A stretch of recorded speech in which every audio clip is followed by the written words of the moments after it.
Assalamualaikum and good afternoon to everyone. Today I'm going to present about the divorce, and I'm going to present the introduction. The issue of divorce has become an increasingly prominent social phenomenon that continues to attract significant attention within Malaysian society. Divorce refers to the word cerai, which means break apart, and linguistically means the end of the marital relationship, divorce or living separately between husband and wife. Assalamualaikum. My name is Nupara Amalin Betty Momokori. My metric number A25 B4531. There are several types of divorce recognized under Islamic law in Malaysia. The main form of divorce under Islamic law is talaq, which can be divided into talaq syari, kinayah, and ta'liq.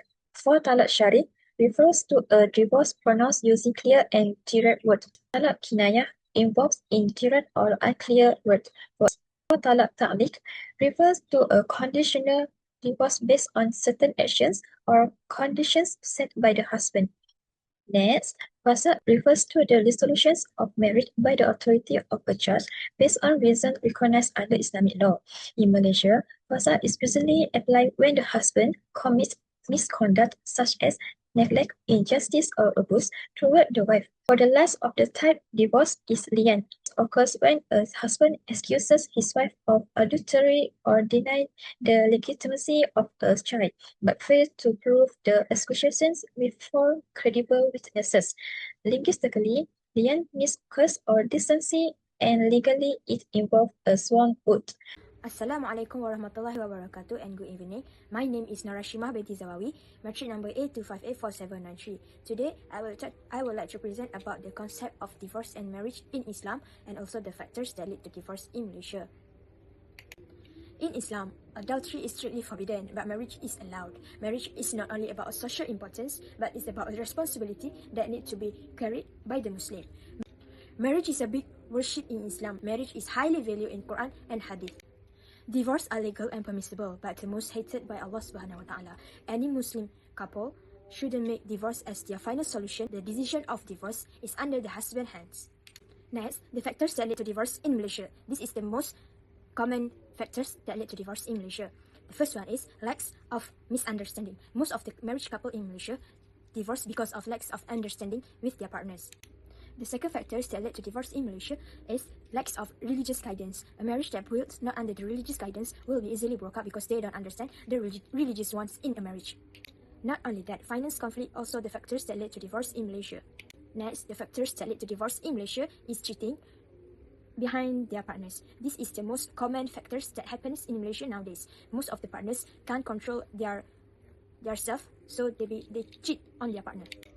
The last factors that led to divorce in Malaysia is interference from the third party. Interference about the third party happens when the husband or the wife allow other people to interfere in their household matters. They allow other people to manage their marriage life.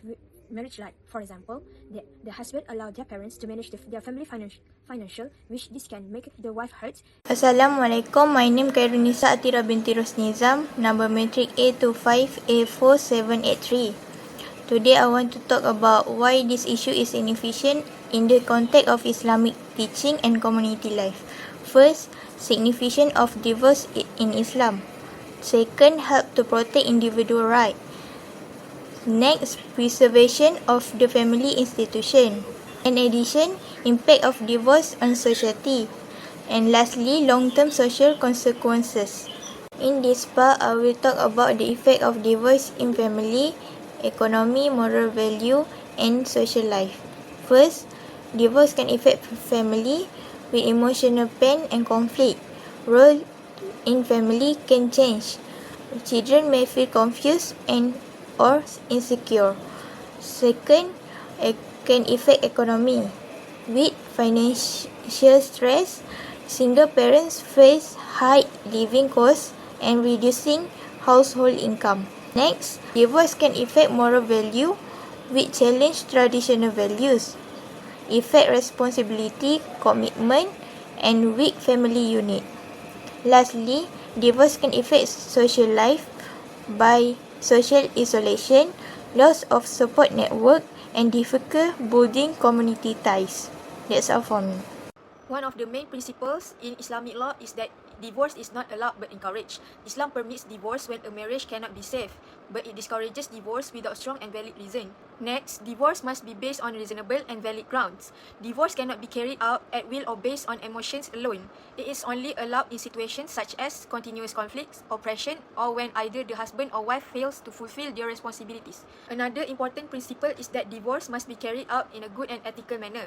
Islam strictly prohibits divorcing by insulting the spouse, mistreating the wife, or causing unnecessary hardship after divorce. Islam also places strong emphasis on protecting the rights of the wife after divorce.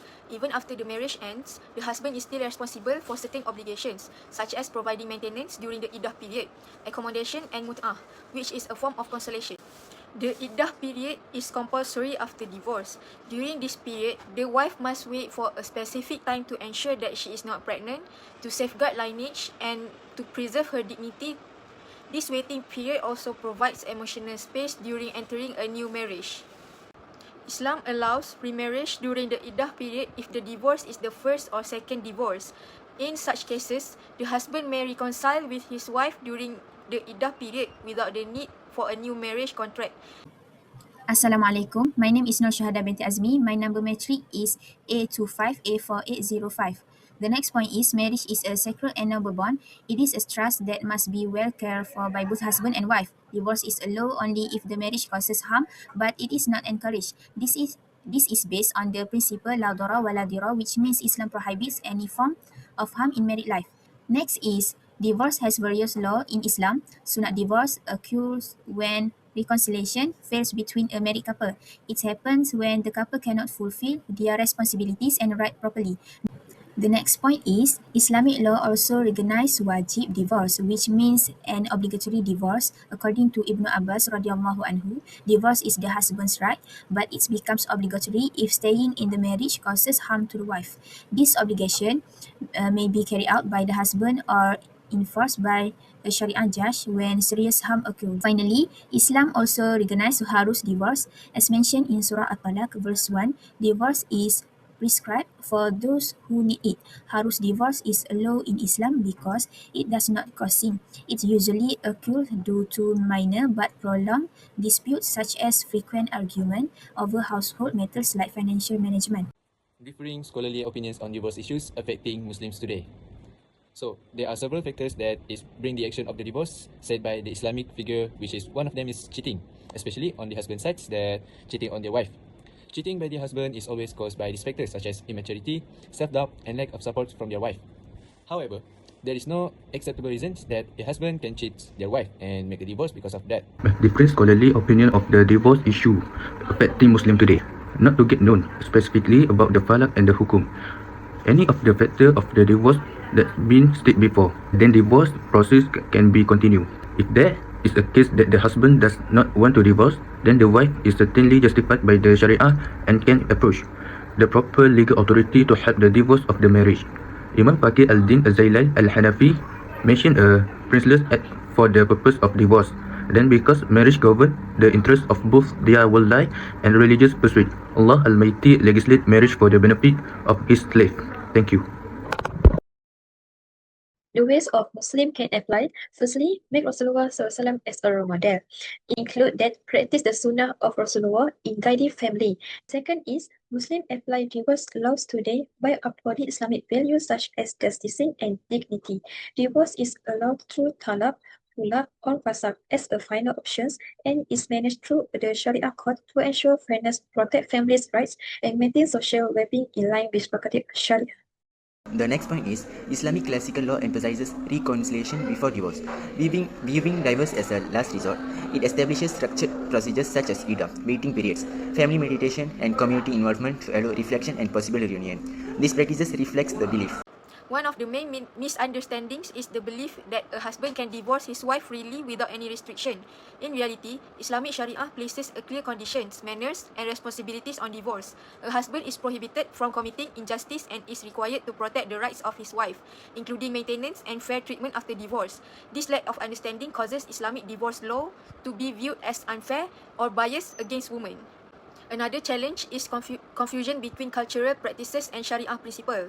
In multicultural societies, certain local customs are often mistaken as part of Islamic law. For example, denying post-divorce maintenance to a wife is sometimes associated with Islam, even though such practices clearly contradict Sharia emphasis on justice and responsibility. This mixing of culture and religion leads to negative perceptions of Islamic divorce law. Many people believe that Islamic divorce laws oppress women because divorce is primarily in the hands of the husband. However, Islamic Sharia also provides several mechanisms to protect women's rights, such as kuluk, fasah, and taklik talak. These mechanisms allow women to seek divorce when they are treated unjustly.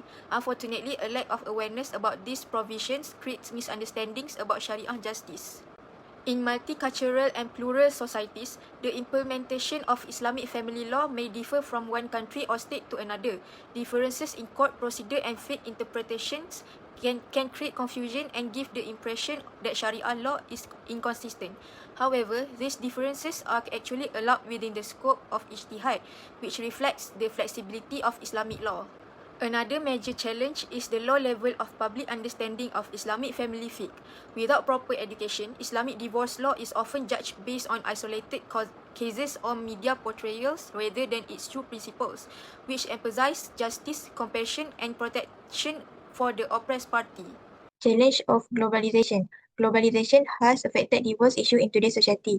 Of the main challenges come from mixed marriage, such as marriage between people of different religions or nationalities. When divorce happen, different law in different country can cause problem. For example, a Sharia divorce in Malaysia may not be recognized in other country. This can create confusion about about a person's marital status. It can also affect the right of both spouses and their children. Therefore, globalization has made divorce issue more complex and challenging to manage. Besides that, a lack of religious knowledge is one of the challenges in applying Sharia in divorce issues. Some people do not fully understand Sharia laws and principles, causing them to view Sharia rulings as unfair or too strict. Another challenge is the influence of the media and negative perception. Public understanding of the Islamic legal system is often shaped by the media. However, many media report discuss Islamic divorce issue without full context.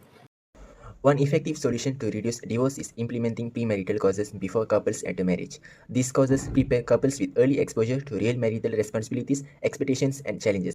In addition, postmarital causes support couples who are already married and facing conflicts. Jakim structures these causes into 4 phases based on marriage duration from newlyweds to long-term marriages. When we look for a role model for a happy home, there is no better example than the Prophet Muhammad SAW. He not only taught goodness, he practiced it every day in his own home. Although he was a great leader, he was never too big to help around the house.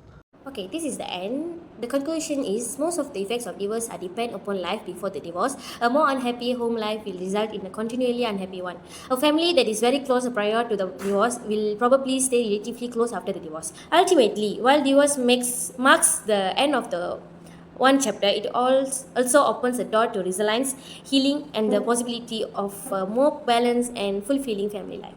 Thank you.